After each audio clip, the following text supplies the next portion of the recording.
여호와께서 자기 앞에 선 자들에게 명령하사 그 더러운 옷을 벗기라 하시고 또 여호수아에게 이르시되 내가 내 죄악을 제거하여 버렸으니 내게 아름다운 옷을 입히리라 하시기로 내가 말하되 정결한 관을 그의 머리에 씌우소서 하매 곧 정결한 관을 그 머리에 씌우며 옷을 입히고 여호와의 천사는 곁에 섰더라.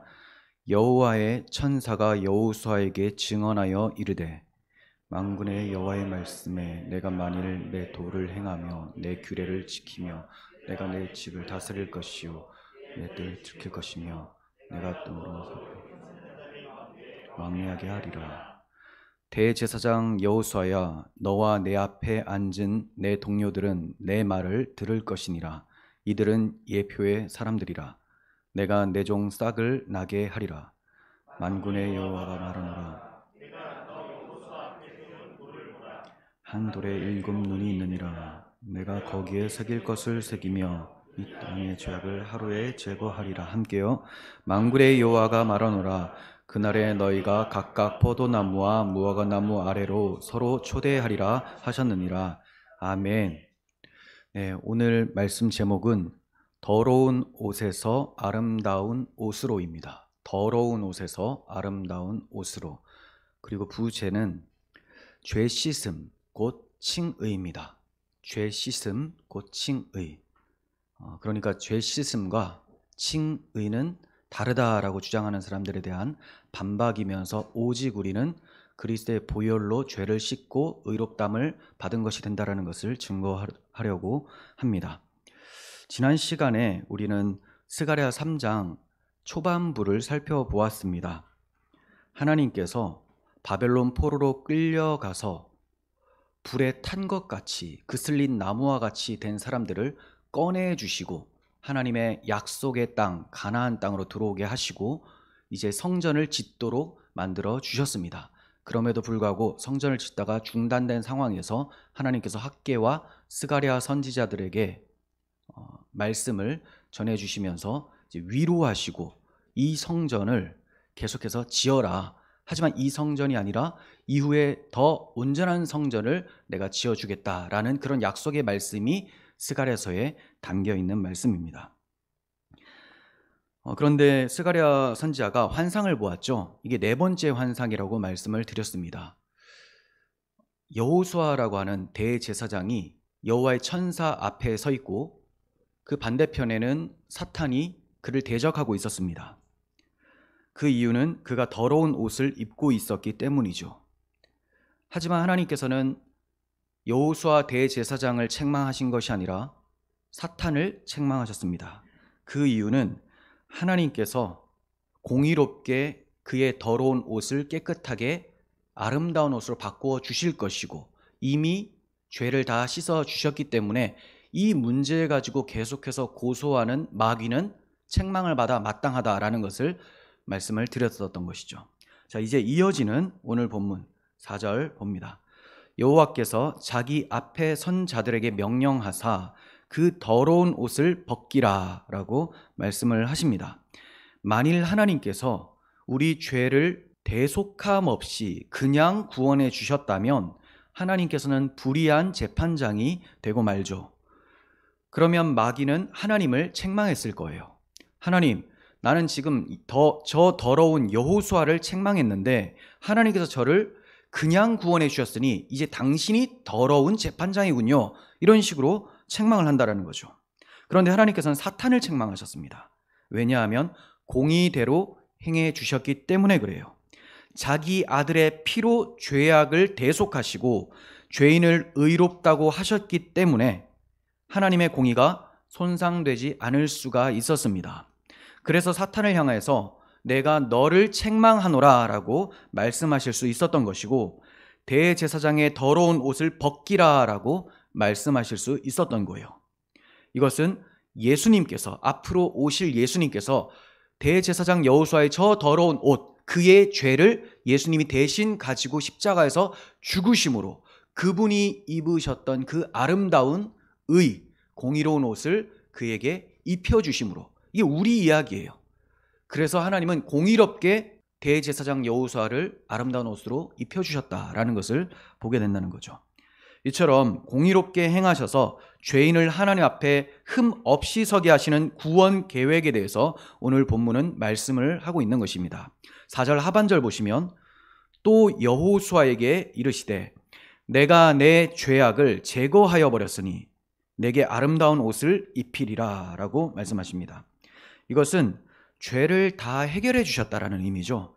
다 해결해 주셨다. 그런데 여기 중요한 점이 있어요. 중요한 점. 더러운 옷을 벗기기만 한 것이 아니라 아름다운 옷으로 입혀주셨다라는 거죠. 하나님께서 해결해 주시는 방법이 자, 더러우니까 벗어라고 했다면 벗었으면 벌거벗은 상태가 되는 것이죠. 깨끗하긴 한데 벌거벗은 상태, 이건 수치스러움입니다. 그런데 벌거벗음과 동시에 아름다운 옷이 주어지게 됩니다. 이게 바로 칭의의 은혜예요. 칭의의 은혜. 이러한 아름다운 옷은 여호수아 스스로 만들어낸 것이 아닙니다. 여호수아를 비롯해서 그가 이스라엘의 대표로서 대제사장으로 섰잖아요. 그러면 여호수아를 비롯해서 이스라엘 모든 사람들이 자기 행위로 마련해 놓은 옷이 뭐냐? 불 가운데서 그슬린 나무와 같은 더러운 옷이라는 거예요. 그게 타락한 아담이 자기 힘으로 무화과 나무 잎으로 치마를 엮어 입은 그런 옷이라는 거죠. 하나님 보실 때는 그냥 더러운 옷입니다. 그런데 아름다운 옷은 어떻게 주어지게 됐는가? 하나님께서 말씀하세요. 내가 아름다운 옷을 너에게 입히겠다. 하나님이 그렇게 하겠다라고 말씀해 주시는 거예요. 그러니까 여호수아가 의로워서 하나님이 의를 인정해 주신 것이 아니라 하나님께서 아름다운 옷을 걸쳐 주심으로 의롭다고 인정해 주신 겁니다. 즉 아름다운 옷으로 가려주셔서 그의 더러움이 하나님의 눈 앞에서 제거가 된 거예요. 원래는 더러운데 안 보시겠다는 거예요. 아름다운 옷을 덮고 나 이거 안 본다. 덮어놓고 깨끗하네? 이렇게 보신다라는 거죠. 이러한 예가 성경에서 자주 등장을 하는데 첫 번째 예는 여러분들 잘 아시는 아담과 하와를 위하여 여호와께서 가죽옷을 지어 입히셨다는 거죠. 그들이 가지고 있었던 무화과 나무 잎, 그 옷으로는 하나님 앞에 설 수가 없었습니다. 하지만 하나님께서는 자기가 직접 짐승의 희생을 통해서 가죽옷을 지어 입혀주셨습니다. 하나님 백성으로 회복시켜 주셨다는 것을 상징적으로 나타내 보이신 것입니다.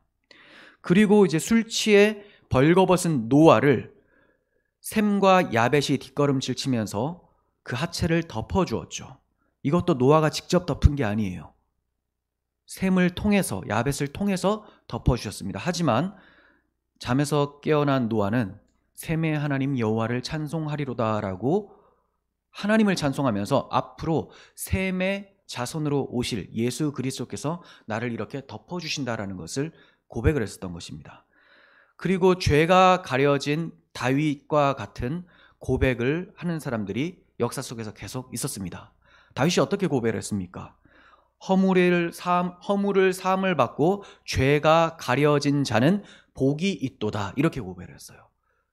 다윗을 비롯한 모든 하나님의 약속을 믿는 그 사람들은 이러한 고백을 하게 됩니다. 그 약속이 뭐냐?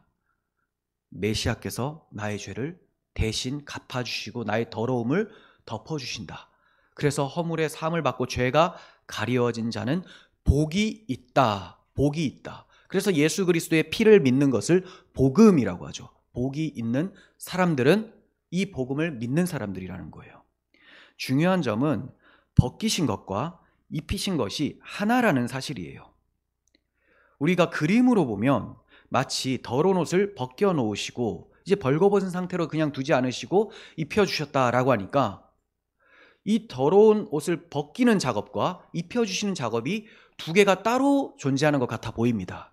하지만 이것이 하나예요. 이걸 따로 존재한다라고 주장하는 사람들이 그리스도의 수동적 순종 그리고 그리스도의 능동적 순종이라는 말을 만들었습니다. 자, 능동적 순종, 공생의 기간 동안 또는 33년 동안 율법을 하나하나 다 지키셔서 율법으로 하나도 흠이 없음을 획득하셨다.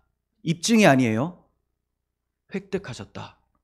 율법을 다 지켜서. 그리고 수동적 순종은 십자가에서 죽으시는 것을 얘기해요. 그러면 이분들이 뭐라고 주장하느냐?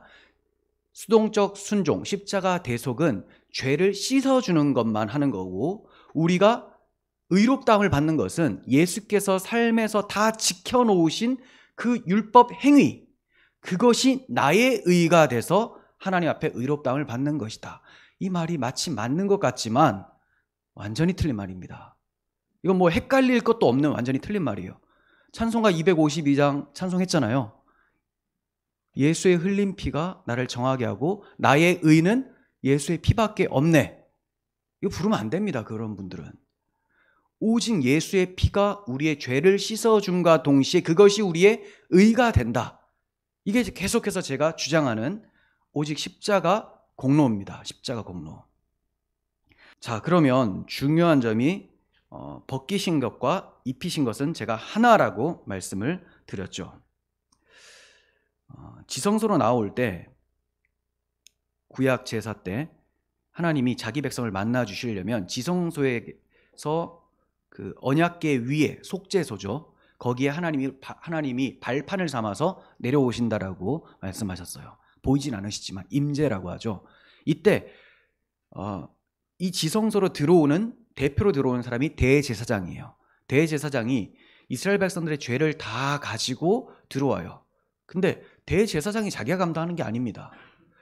흠없는 어린 양을 잡아서 그 피를, 그러니까 대신 죽은 거죠. 그 피를 속죄소에 뿌려요. 위에 뿌려요. 그리고 앞에 뿌려요. 앞에. 그러면 대제사장을 보실 때도, 그리고 대제사장을 통해서 이스라엘 모두를 보실 때도 하나님이 무엇을 통하여 보시겠다라는 거냐? 앞에 뿌려진 흠없는 어린 양의 피를 통해서 보신다라는 거죠. 그러니까 이 죄악들이 피로 덮여졌다라는 거예요. 씻어지고 덮여졌다. 두 가지가 하나입니다. 씻어지고 덮여진 거예요. 왜? 피로 씻으니 피칠이 돼 있죠. 그게 옷이에요.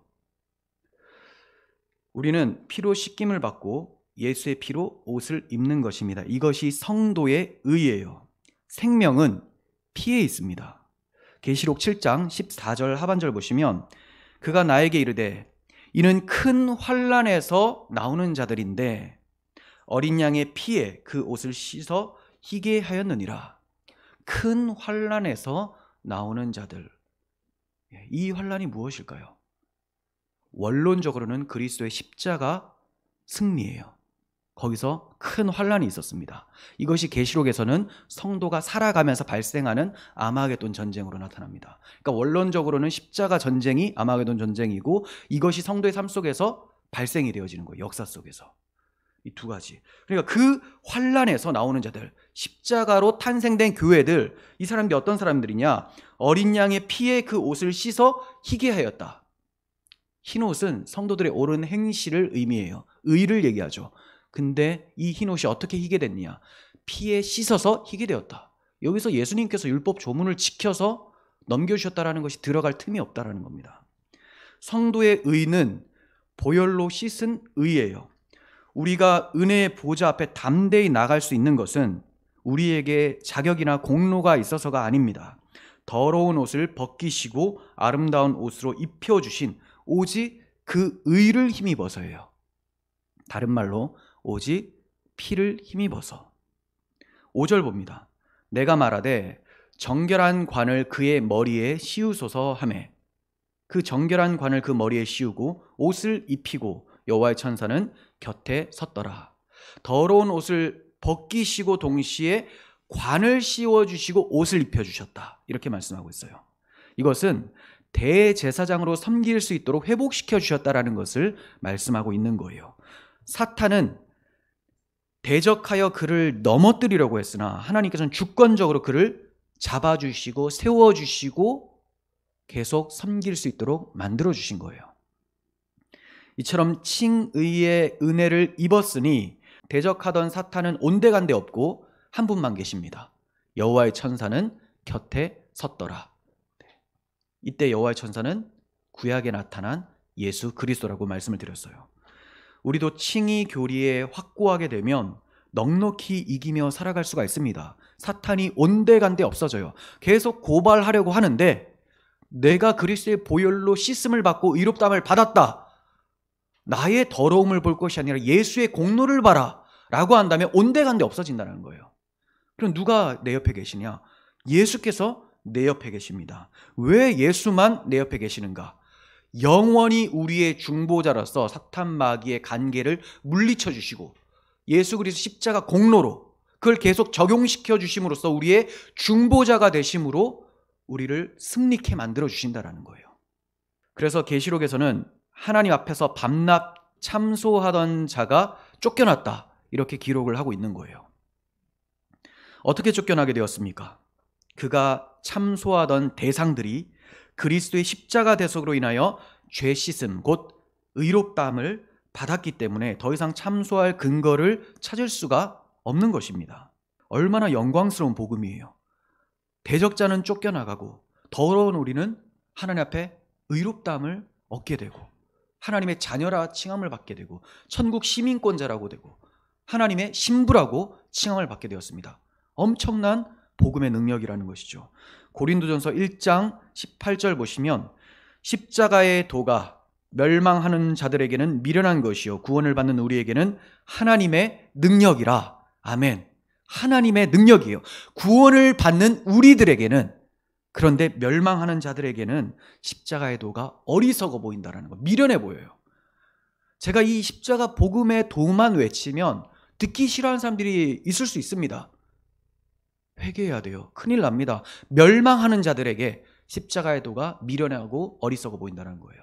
구원받는 우리들에게는 하나님의 능력이에요. 내가 무엇으로 하나님 앞에 설까? 내가 무엇으로 그 의로운 재판장 앞에 설까? 십자가의 도밖에 없다는 겁니다. 그게 하나님 앞에 서게 하는 능력이고 마귀를 쫓겨낼 수 있는 능력이라는 겁니다. 고린도전서 1장 22절 유대인은 표적을 구하고 헬라인은 지혜를 찾으나 우리는 십자가에 못 박힌 그리스도를 전하니 우리에게는 거리끼는 것이요 이방인에게는 미련한 것이로되 오직 부르심을 받은 자들에게는 유대인이나 헬라인이나 그리스도는 하나님의 능력이요 하나님의 지혜니라. 그래서 예수 그리스도의 십자가 복음을 믿는 사람은 능력 있는 사람이고 이 사람이 바로 하나님의 지혜를 가진 자라는 거예요. 아무리 공부를 많이 해도 십자가의 도를 모르면 이 십자가의 도를 수동적 순종이니 능동적 순종이니 양분시켜버리고 이런 식으로 주장하고 나는 십자가의 피를 힘입어서 서는 것이 아니라 예수님께서 율법을 지키신 것으로 선다 라고 한다면 이건 지혜가 없는 거예요. 하나님의 지혜는 오직 그리스도 십자가 대속만을 자랑을 합니다. 하나님께서는 스가랴서 3장을 통해서 이 복음의 영광스러움을 우리에게 가르쳐주고 계세요. 이 복음이 당시 이스라엘에게 필요했었던 이유는 저들이 불같은 바벨론에서 포로 생활하면서 그슬렸기 때문이죠. 그래서 돌아왔으나 너무나 지저분한 상태였기 때문입니다. 그러니까 자신들은 자신들의 처지를 보고 낙심할 수밖에 없었습니다. 그리고 불타버린 예루살렘 성전을 다시 지으려고 했지만 힘에 부치고 너무나 어려웠습니다. 낙심 또 낙심이라는 거예요. 이러한 자들에게 하나님께서 다시 한번 힘을 주고 계세요. 네가 깨끗함을 입었다. 완전히 새로워진 내 백성이다. 이렇게 말씀하고 계시는 거예요. 그렇게 되면 이제 낙심에서 벗어난 정도가 아니라 오히려 적극적으로 의롭다함을 받게 된 자답게 의를 행하면서 살아가게 되는 거예요. 더욱 적극적으로. 낙심 정도가 아닙니다. 이제 낙심에서 해방됐다? 이제 끝났구나. 이게 아니에요. 야, 그러면 내가 이제 주를 위해서 어떻게 영광을 돌릴까?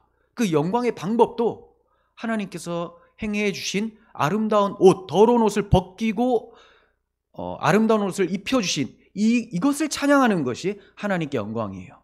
자, 이것을 찬양하기 위해서 무엇을 만드느냐? 성전을 재건하는 거예요. 그 성전의 내용이 이걸 담고 있거든요. 이제 그들은 의를 행하며 또 의를 행하기를 열망하며 살게 됩니다. 그래서 대제사장이 관을 쓰게 되죠. 관을 썼는데 그 관 앞에 뭐가 붙어 있습니까? 여호와께 성결 이렇게 적혀 있어요. 너는 여호와께 성결된 백성으로 하나님을 귀하게 섬기는 자다. 이렇게 말씀해 주시는 거죠. 단순히 낙심에서만 해방되는 정도가 아니에요. 주를 열심을 품고 사랑하며 섬길 수가 있게 된 것이 바로 왕 같은 제사장인 우리들입니다. 여호와의 천사는 곁에 섰더라라고 말씀하고 있습니다. 계속적으로 중보해 주시는 사역이라고 말씀을 드렸어요. 어떻게 예수님이 계속적으로 우리의 중보자로 옆에 서 계실 수가 있는 것인가? 여러분들 옆에 어떻게 예수님이 지금 앉아 계시는 것인가? 예수는 영원히 계심으로 그 제사장 직분도 갈리지 아니하느니라. 구약시대 제사장들은 나이가 들면 죽고 병들면 죽고 또 제사 잘못 드리면 죽고 해서 계속 제사장 직분이 바뀌어졌어요. 다른 사람으로. 하지만 예수님은 살아계신 하나님의 아들이시죠. 그분이 부활하셨습니다. 영원히 계시기 때문에 제사장 직분이 갈라지지 않아요. 그러므로 자기를 힘입어 하나님께 나아가는 자들을 온전히 구원하실 수 있으니, 이것은 온전이라는 것은 영원히도 함께 포함이 됩니다. 일시적으로 구원하신 것이 아니라 끝까지 구원하셨다. 온전히 구원하셨다. 이는 그가 항상 살아계셔서 그들을 위하여 간구하심이라. 항상 간구하시기 때문에. 우리를 위해서 말할 수 없는 탄식으로 간구하시는 분이 바로 성령님, 그리고 예수님이시라는 거예요. 그분이 간구하시면서 우리에게 무엇을 적용시켜 주기를 원하시는가? 자기 희생으로, 자기의 피로 우리를 깨끗하게 하셨다는 것을 적용시켜 주셔서 늘 우리의 중보자가 되어주신다는 겁니다. 이런 은혜를 입었으니 은혜 입은 자로서 어떻게 살아가야 마땅하겠습니까? 자, 이 점을 6절 이하에서 말씀합니다. 여호와의 천사가 여호수아에게 증언하여 이르되 만군의 여호와의 말씀에 내가 만일 내 도를 행하며 내 규례를 지키면 내가 내 집을 다스릴 것이요 내 뜰을 지킬 것이며 내가 또 너로 여기 섰는 자들 가운데 왕래하게 하리라. 집을 다스리고 뜰을 지키고 여기에서 왕래하게 하겠다라는 것은 대제사장 직분을 수행하게 하겠다, 이런 거예요. 하나님을 섬기며 성막에서, 성전에서 하나님께 봉사할 수 있도록 만들어 주겠다. 그런데 내 도를 행하며 내 규례를 지키면, 자, 이 말씀만 보면 이 율법주의 망령이 막 되살아나요. 사람들이 지켜야 되는구나, 지키면 날 제사장으로서 살게 하시는구나. 그럼 또다시 행위주의가 되죠. 이 율법주의 망령이 올라오지 못하도록 무엇으로 막아야 되느냐? 십자가 복음으로 막아야 돼요. 우리는 타락한 그 옛 본성이 있기 때문에, 그 습관이 있어서 계속 이게 뿔뚝뿔뚝 튀어나옵니다. 이런 말씀만 보면 이제 구원받았으니 율법 지키라고 하는구나, 이렇게 본다는 거예요. 과연 그럴까요? 제가 이 말씀을 자세하게 또 말씀을 드리겠습니다. 자, 이것은 율법 조문을 잘 지키라는 말씀이 아니에요. 예를 들면 아브라함이 하나님 앞에 올바로 순종해서 하나님께 칭찬을 받아요. 자, 그 점에 대해서 한번 보겠습니다. 창세기 26장 5절 보시면 이에 아브라함이 내 말을 순종하고 내 명령과 내 계명과 내 율례와 내 법도를 지켰음이라. 이삭에게 언약을 해주시는데 네 아버지 아브라함도 내 말을 순종하고 내 명령과 내 계명과 내 율례와 법도를 지켰다, 이렇게 말씀하셨어요. 아브라함이 어떻게 율법을 지킬 수 있습니까? 이거 지금 율법이잖아요. 율법. 당시에 율법이 없어요. 시내산 율법이 없는 상태죠. 아브라함이 먼저 사람이니까. 그런데도 지금 율법을 지켰다, 이렇게 말씀하고 계십니다. 그럼 이건 무엇일까요? 그리고 율법은 과연, 율법주의 망령이 계속 우리에게 가르쳐주는 율법 지켰어야 되는데, 지켜서 의를 획득했어야 되는데 못 지킨 것을 예수님이 획득해 주셔서 우리에게 넘겨주셨다. 자, 이렇게 주장하는 것이 맞는가? 틀렸다라는 거죠. 여기서 율법은 그런 율법이 아닙니다. 창세기 22장 16절 18절을 보시면 좀 전에 읽었었던 그 말씀에서 아브라함이 무엇을 지켰는지를 자세하게 가르쳐주고 있어요. 무엇을 지켰는지. 여호와께서 이르시기를 내가 나를 가리켜 맹세하노니 내가 이같이 행하여 내 아들 내 독자까지도 아끼지 아니하였은즉. 자, 어떻게 행했다고요? 이같이 행하여, 이것이 준행이에요. 이 준행. 그래서 그 내용을 봤더니 내 아들 내 독자까지 아끼지 아니하였은즉, 이삭을 번제로 바친 거예요. 내가 내게 큰 복을 주고 내 씨가 크게 번성하여 하늘의 별과 같고 바닷가의 모래와 같게 하리니 내 씨가 그 대적의 성문을 차지하리라. 또 내 씨로 말미암아 천하 만민이 복을 받으리니 이는 내가 나의 말을 준행하였음이라. 그러니까 26장에서 아브라함이 다 지켰다라고 말한 것은 이걸 가리켜 말한 거예요. 이걸 가리켜서 준행했다. 무엇을 어떻게 준행했습니까? 이삭을 믿음으로 번제로 드렸다는 거예요. 믿음으로. 그랬더니 메시아 언약이 다시 확증이 되어집니다. 네 자손을 통해서 하늘의 별과 같이 바닷가의 모래와 같이 많아지게 만들겠다. 그러니까 자손을 주겠다라고 하신 하나님의 말씀을, 이 메시아 언약을 믿고 행한 것이 이삭을 번제로 바친 거예요. 그렇죠? 그래서 이 이삭이 죽으면 하나님께서 나에게 약속하신 자손을 많이 주겠다라는 것이 불발이 되는 거 아니냐. 반드시 하나님께서는 죽은 자 가운데서 이 이삭을 살려놓으실 것이다라는 그 믿음. 메시아 언약에 대한 믿음이죠. 자손을 주실 거라는 그 믿음이에요. 그래서 드렸더니 이것을 준행했다라고 하고 이것을 율법 지켰다라고 해버렸다는 말이에요. 그죠? 자, 창세기 15장 5절에서 6절 보시면 그의 믿음의 근원이 무엇인지를 말씀합니다. 그를 이끌고 밖으로 나가 이르시되 하늘을 우러러 무뼈를 셀 수 있나 보라. 또 그에게 이르시되 내 자손이 이와 같으리라. 아브라함이 여호와를 믿으니 여호와께서 이를 그의 의로 여기시고. 아브라함이 어떤 믿음을 가지고 있었느냐? 하나님이 살아 계시구나. 이 믿음? 이거는 당연히 가지고 있었습니다. 언제?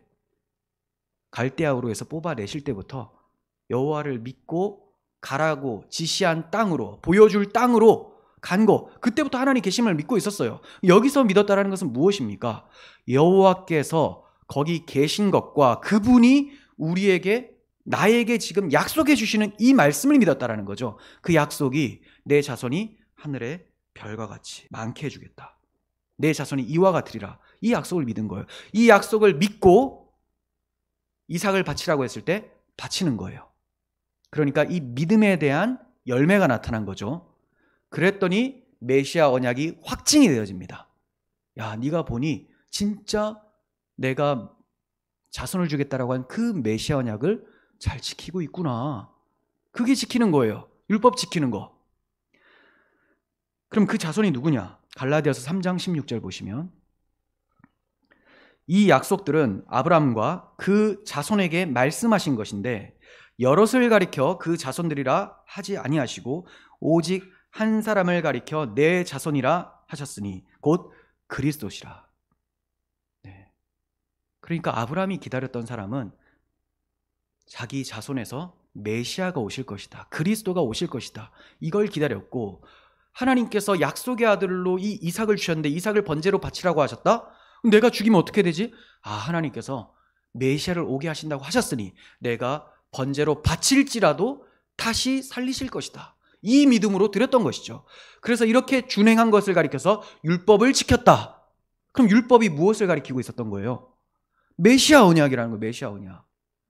율법 그 내용이 메시아 언약 덩어리였어요. 근데 사람들이 모세 수건이 머리를 가렸는데 이제 신약에 와서 벗겨져야 될 것이 마음을 덮고 있으니 안 보이는 겁니다. 율법 조문이 보여요. 이거 지켜 행하면 나에게 의롭다고 해주려고 했는데 내가 죄인이라서 그걸 못 지켰으니 예수께서 대신 지키셔가지고 그걸 넘겨주셨다. 이렇게 된다는 거죠. 제가 지금 이 정도만 말씀을 드렸지만 성경 구절이 제가 지금까지 찾아놓은 것만 50개가 넘습니다. 계속 나와가지고 너무 힘들어가지고 이제 더 기록을 안 하는데 너무 많아요. 왜 그러냐? 성경이 온통 예수 그리스도의 사역을 나타내고 있기 때문에 그래요. 성경은 하나님의 말씀이죠. 로고스, 하나님의 말씀이죠. 이 말씀이 육신이 되어 우리 가운데 오셨잖아요. 그리고 그분을 통해서 구원이 이루어졌습니다. 그럼 성경이 무엇을 말하는 걸까요? 내가 내 아들을 보내겠다. 그리고 내 아들을 통해서 너를 구원하겠다. 구체적으로 어떻게? 대신 잡아서 그의 피로 너를 씻기고 의롭다 해주겠다. 이 내용으로 가득 찼어요. 율법도 그 내용이고 선지자도 그 내용이에요. 선지자도. 그래서 선지서를 보면 구조가 심판을 선고합니다. 너희들 이제 하나님 앞에서 율법을 지키지 않았으니, 다른 말로 메시아력을 버렸으니, 똑같은 거예요. 메시아력을 버렸으니 우상 숭배하게 되었고 불의하게 되었다. 이제 팔려가게 될 것이다. 심판받을 것이다. 하지만 회복시켜 줄 거다. 메시아께서 오셔서 너희를 붙잡고 이끌어 가실 것이다. 씻어 주실 것이다. 율법도 똑같은 기능입니다. 계명을 통해서 정죄가 찾아오는 것 같죠. 우리의 더러움이 폭로가 됩니다. 그런데 성막 식양과 규례와 율례로 우리를 구원하실 것을 얘기해요. 율법과 선지자는 같은 걸 얘기하고 있었고, 율법과 선지자는 성경 전체를 얘기하는 거죠. 그래서 율법과 선지자에게 증거를 받은 것이다 하면서 율법 외에 하나님의 한 의가 나타났으니 율법과 선지자들에게 증거를 받은 것이다 하면서 예수님의 의가 나타나는 거예요. 우리에게 찾아온 겁니다. 성경은 전체가 다 예수 그리스도의 십자가 대속의 복음만을 나타내고 있어요. 그래서 이 스가랴서 3장을 딱 봐도 예수님이 이야기구나, 우리는 금방 알게 된다는 거예요. 근데 이걸 보면서 야, 깨끗하게 이제 입혀줘서 깨끗하게 삽시다, 이런 식으로 가면 안 되고 어떻게 입혀줬는지를 그걸 먼저 알아야 된다는 거죠. 율법의 진의가 중요합니다. 율법 조문이 중요한 것이 아니라 그 율법 조문 글자에 담겨있는 의미가 무엇인지가 중요하다는 거예요. 율법이 한마디로 뭐냐? 하나님을 사랑하고 이웃을 사랑하는 것이다. 한 단어로 사랑이죠. 사랑. 그러니까 율법을 지키라라는 것은 사랑하며 살라라는 것이고, 우리는 사랑하며 살 수 없는 자기 때문에 예수께서 사랑하는 자들로 만들어 주셨다라는 것이 성경의 내용이에요. 그래서 율법을 지키라라고 여러분들이 그런 말씀을 딱 대하면 예수님을 굳게 붙들고 그분 안에서 사랑으로 행하자, 이렇게 가셔야 된다는 거죠. 이게 정상적인 모세 수건이 벗겨진 사람들의 성경 인식입니다. 요한일서 3장 23절 보시면 그의 계명은 이것이니, 자, 예수님이 주시는 계명, 옛 계명과 새 계명 똑같은 건데, 옛 계명은 베일에 감춰져 있었고 수건이 덮여가지고 해석을 못했는데 이제 예수님이 보여주시는 것이 새 계명이에요. 연장선에 있는 겁니다. 그의 계명은 이것이니 곧 그 아들 예수 그리스도의 이름을 믿고, 계명에 믿음이 먼저 들어가죠. 예수의 이름을 믿어라. 이것은 그냥 예수라는 두 글자를 믿으라는 게 아니죠. 이름은 그의 정체성과 모든 사역을 내포하고 있습니다. 그래서 예수님의 십자가 복음을 믿고 그가 우리에게 주신 계명대로 서로 사랑할 것이니라. 그리스도 십자가 안에서 우리가 사랑하며 살 수가 있게 된 거예요. 그의 계명을 지키는 자는 주 안에 거하고 주는 그의 안에 거하시나니 우리에게 주신 성령으로 말미암아 그가 우리 안에 거하시는 줄을 우리가 아느니라. 자, 이것도 율법주의 망령이 되살아나면 안 되겠죠. 그의 계명을 지키는 자는 주 안에 거한다. 십자가 복음 가운데 거하는 자는, 그러면서 사랑하는 자들은 계속 그리스도 안에 거한다. 우리에게 주신 성령으로 말미암아 우리가 그분 안에 거하는 줄을 안다라는 거예요. 구원의 확신. 성령께서 복음을 증거해 주시고 우리가 그 복음으로 인해서 그분 안에 있음을 확신시켜 주신다. 그게 계명을 지키고 계명으로 사는 거예요. 8절 봅니다. 대제사장 여호수아야, 너와 내 앞에 앉은 내 동료들은 내 말을 들을 것이니라. 이들은 예표의 사람들이라. 내가 내 종 싹을 나게 하리라. 너와 내 앞에 앉은 동료들이라고 하셨는데, 이 동료들은 제사장들을 의미합니다. 제사장들. 그러니까 제사장직과 그리고 제사장이 감당해야 될 그 사역들이 예표로 주어졌다라고 말씀해 주고 계시는 거예요. 그럼 무엇에 대한 예표인가? 첫 번째, 유일한 우리의 중보자 예수 그리스도의 제사장적 사역을 예표하는 거예요. 구약의 제사장들 보면 앞으로 예수님이 오셔서 제사장과 같이 나를 하나님 앞으로 인도해 주시는 거구나, 이거를 기억하라는 겁니다. 구약의 성도들은 제사장이라고 하는 중보자와 그리고 짐승의 피, 곧 대속을 통해서 하나님과 교제할 수 있었습니다. 그런데 이것이 참것의 그림자, 예표였다라고 말씀해주고 계시는 거예요. 그래서 제사 제도와 제사장의 사역을 보면서 우리는 오실 메시아께서 우리를 위해 해주실 일을 볼 수 있어야 돼요. 그래서 레위기를 보셔도 졸음이 안 오게 되는 거예요. 그게 다 예수님의 피가 보여지니까. 그 제사법이.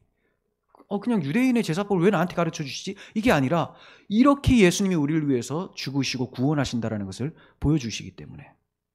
히브리서 8장 6절 보시면 그러나 이제 그는 더 아름다운 직분을 얻으셨으니 그는 더 좋은 약속으로 세우신 더 좋은 언약의 중보자시니라. 네. 그리고 히브리서 9장 12절 염소와 송아지의 피로 하지 아니하고 오직 자기의 피로 영원한 속죄를 이루사 단번에 성소에 들어가셨느니라. 예수님이 영원한 중보자, 제사장의 실체였다라는 것이고요. 또 그 제사 제물들도 다 예수님의 십자가의 피를 나타내고 있었던 예표로 등장을 했었다. 이렇게 말씀하고 계시는 거죠. 자, 그리고 둘째는 그리스도 안에서 대속함을 받아 그분과 연합하여 하나님을 섬기게 된 왕 같은 제사장들, 바로 교회들에 대한 예표였어요. 그래서 구약의 제사장들 보면 야, 우리가 이제 저렇게 되었구나. 이걸 알라고 말씀해주고 계시는 거예요. 그래서 이제 우리는 하나님의 제사장이 되었음을 기억하고 사탄의 정죄에 당당히 맞서고 하나님을 즐거이 기뻐 찬송하며 섬기게 된 제사장들이라는 것을 잊지 마셨으면 좋겠습니다. 자, 그러므로 더러운 옷을 입고 있어서 고발당에 소망 없었던 여호수아에게 약속을 주십니다. 내가 내 종 싹을 나게 하리라. 한마디로 어떻게 너의 더러운 옷이 제거되고 네가 아름다운 옷을 입게 됐는지, 그리고 이 예표의 사람들, 제사장직이 어떻게 완성이 되는지 내가 얘기해 줄게. 그게 내가 내 종 싹을 나게 해서 만들어낼 내용이야. 이거예요. 그럼 싹은 누구십니까? 바로 예수님이죠. 스가랴서 6장 12절 바로 뒤에만 넘겨보셔도 나오는데요. 6장 12절 보시면 만군의 여호와께서 이같이 말씀하시되 보라, 싹이라 이름하는 사람이 자기 곳에서 돋아나서 여호와의 전을 건축하리라.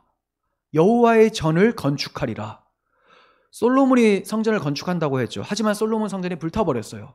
근데 무너지지 않는 여호와의 전을 건축할 사람이 있다는 거예요. 그게 누구냐? 싹이라는 겁니다. 그럼 그 성전은 누구냐?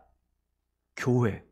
교회를 탄생시킬 예수 그리스도가 바로 여호와께서 보내시는 종, 여호와께서 나게 하시는 싹이라고 말씀하고 계시는 거예요.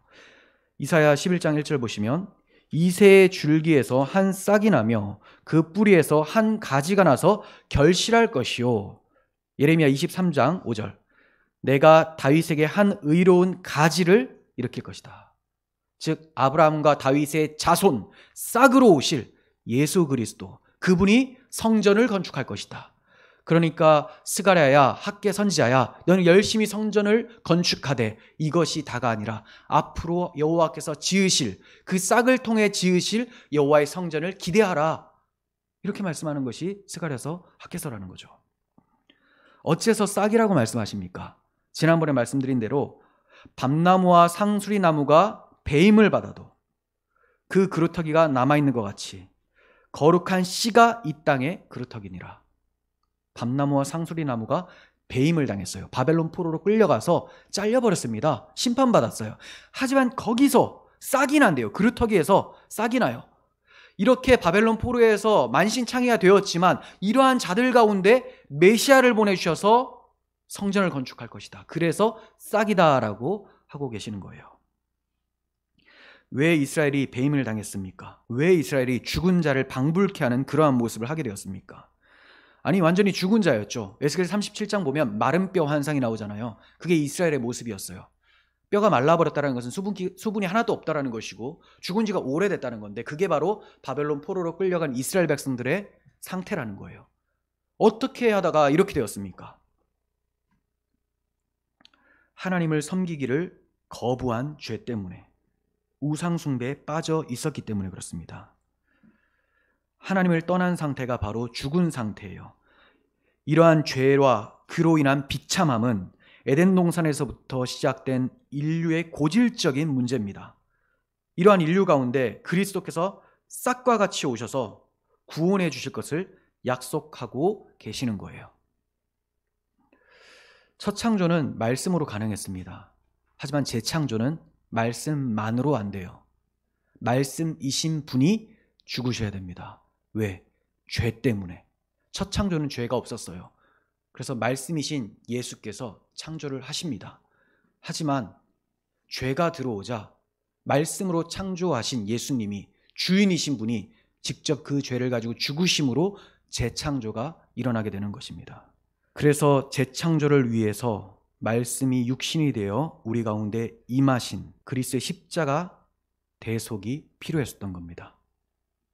하나님께서 이러한 대속적 구원을 싹을 통해 이루어 주겠다고 말씀하고 계시는 거예요. 이 점이 너무나도 중요하기 때문에 또 다른 표현으로도 말씀해 주시는데, 그 표현이 뭐냐? 돌이에요. 돌. 계속 봅니다. 9절. 만군의 여호와가 말하노라. 내가 너 여호수아 앞에 세운 돌을 보라. 한 돌에 7 눈이 있느니라. 내가 거기에 새길 것을 새기며 이 땅의 죄악을 하루에 제거하리라. 여호수아 앞에 세운 돌을 보라라고 해요. 좀 전에는 싹이 나게 하겠다라고 했고, 그래서 싹이 나게 해 주심으로 어떻게 아름다운 옷을 입게 되는지를 보여주셨죠. 이제 이 돌로 인해서 어떻게 죄악이 제거되고 깨끗한 하나님의 자녀가 되는지를 보여주신다라는 거예요. 성경에서 그리스도를 자주 돌이나 반석이나 바위로 상징적으로 표현하고 있습니다. 이사야 28장 16절. 그러므로 주 여호와께서 이같이 이르시되 보라, 내가 한 돌을 시온에 두어 기초를 삼았노니 곧 시험하는 돌이요 귀하고 견고한 기초돌이라. 그것을 믿는 이는 다급하게 되지 아니하리로다. 다급하게 되지. 하나님의 심판이 있을 때 흔들리지 않는다라는 거죠. 하나님이 하늘과 땅을 진동시킬 때 다급하지 않게 돼요. 이 돌 때문에. 이 돌이 뭐냐? 베드로전서 2장 4절. 사람에게 버림받았으나 하나님께는 택하심을 입은 보배로운 산돌이신 예수께로 나아가라. 너무나 명백하죠. 성경은 오직 그리스도만을 나타내고 있어요. 싹도 그리스도요, 돌도 그리스도요. 그분이 행하실 일을 우리에게 보여주고 계신 것입니다. 그런데 이 돌에 7 눈이 있다라고 하면서 그분이 그리스도이심을 더욱더 확증시켜줘요. 7 눈이 있다. 스가랴 4장 10절 하반절. 이 7은 온 세상에 두루다니는 여호와의 눈이라. 여호와의 눈이 돌에 박혀 있다는 거죠. 그러니까 당연히 이 돌과 여호와는 아주 긴밀한 관계죠. 계시록 5장 6절. 내가 또 보니 보좌와 내 생물과 장로들 사이에 한 어린 양이 서 있는데 일찍이 죽임을 당한 것 같더라. 십자가죠. 이에 7 뿔과 7 눈이 있으니 이 눈들은 온 땅에 보내심을 받은 하나님의 7 영이더라. 예수 그리스도께 7 눈이 있는 거예요. 그분이 모든 것을 바라보시고 통치하시고 판단하시고 심판자십니다. 자, 그리고 그 돌에 새길 것을 새긴다라고 또 말씀해 주시죠. 돌에 새긴다. 예수에게 무엇을 새겨주신다라는 겁니다. 싹으로 보내주실 예수님, 돌로 보내주실 예수님, 그분에게 무엇을 새긴다라는 말은 예수 그리스도의 구속으로 인해서 하나님의 백성들의 이름을 주님의 가슴에 새겨주실 것을 보여주고 있는 겁니다.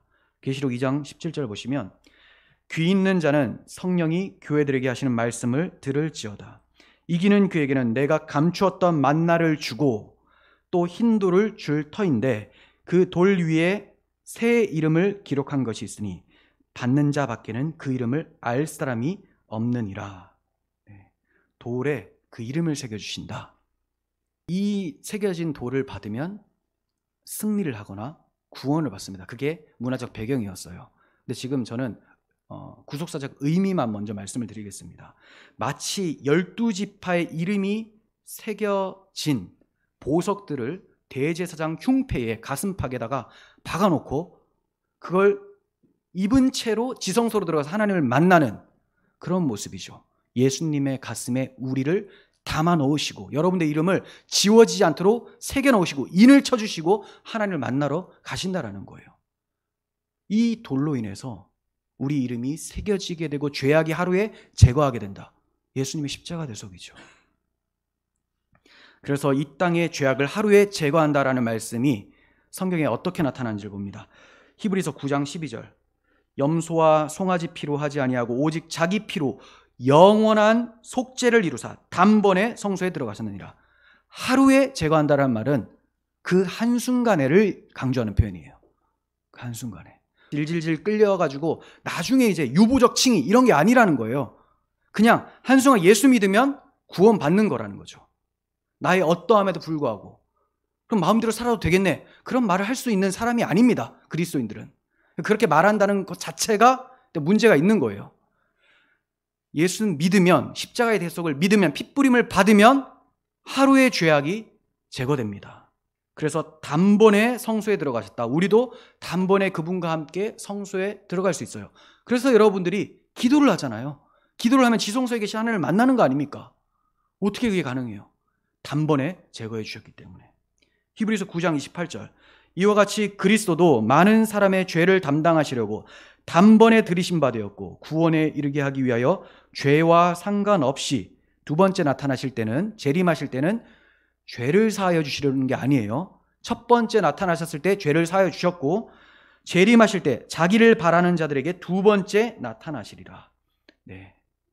구원하신 자들을 하나님 나라로 이끌어 주시기 위해서 이제 다시 나타나신다는 거죠. 그러니까 우리의 구원은 단번에 이루어졌습니다. 취소가 될 수가 없어요. 베드로전서 3장 18절. 그리스도께서 단번에 죄를 위하여 죽으사 의인으로서 불의한 자를 대신하셨으니 이는 우리를 하나님 앞으로 인도하려 하심이라. 대제사장 여호수아가 더러운 옷을 입었을 때는 하나님을 섬길 수가 없었죠. 이제 아름다운 옷을 입게 되었으니 왕래할 수 있게 되었다. 이렇게 말씀해 주셨어요. 섬길 수 있게 되었다. 이제 돌로 인해서 우리의 죄악이 제거된다. 예수의 십자가 돌, 그분이 머릿돌 되시고 성전의 기초돌 되셔서 성전인 교회들 가운데 머리가 되시고 하나님께로 나아갈 수 있도록, 하나님이 그 성전에 임할 수 있도록 만들어내셨다. 얼마나 풍부합니까? 이 스가랴 3장에는 이처럼 복음의 풍부함이 담겨져 있는 거예요. 10절. 만군의 여호와가 말하노라. 그날에 너희가 각각 포도나무와 무화과 나무 아래로 서로 초대하리라 하셨느니라. 이건 또 무슨 말씀입니까? 그날은 그 돌이 모든 죄악을 사하고 싹이 나서 그 모든 더러운 것들을 다 제거하는 그날, 바로 복음의 시대죠. 평화의 시대예요. 그래서 포도나무, 무화과 나무라는 것은 평화를 상징하는 거예요. 이것이 열왕기상 4장 25절에 나와요. 솔로몬이 사는 동안에 평강의 왕이죠. 솔로몬. 이름부터가 평강의 왕이라는 거예요. 샬롬. 네, 솔로몬.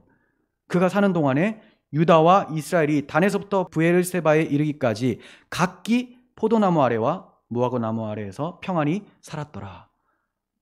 이와 같이 솔로몬이 예표했었던 평강의 왕의 실체이신 그리스도께서 오셔서 대속을 이루어내시면 그것이 바로 복음 시대이고 바로 평강의 시대다. 그렇다면 이 평강의 시대를 맞이하여 죄가 씻음을 받고 의롭다함을 받은 우리들, 성전이 된 우리들은 이제 무엇을 해야 되겠느냐? 서로 초대하리라. 서로 그리스도 안으로 오라고 초대하고 복음 전하고 또 서로 교제하면서 이 풍성한 복음의 은혜를 누리라. 이게 마침입니다. 이게 스가랴 3장의 마침이라는 거예요. 여러분, 정말로 우리가 이렇게 살아야 되지 않겠습니까? 우리의 입술이 10,000개가 있으면 무엇을 하겠습니까? 그 입 다 가지고 내 구주 주신 은총을 늘 찬송하겠네. 그 은총, 그것을 찬송하며 또 전하며 그렇게 주님을 누리며 살아가는 우리 모두가 되기를 소원합니다. 기도하겠습니다. 하나님 아버지, 우리의 죄가 주홍같이 붉을지라도 양털과 같이 흰 눈처럼 희게 하여 주시는 그리스도의 십자가 대속의 은혜를 찬양합니다. 하나님, 주님 나라 갈 때까지 주께서 입혀주신 이 옷, 이 의로움이 벗겨지지 않음에 감사합니다. 하나님, 단번에 우리의 죄악을 제거해 주셨으니 이제 제거된 자답게 하나님을 사랑하며 이웃을 사랑하며 주께 영광 돌리며 살아갈 수 있도록 은혜 베풀어 주옵소서. 우리 구주 예수 그리스도의 이름으로 기도합니다. 아멘.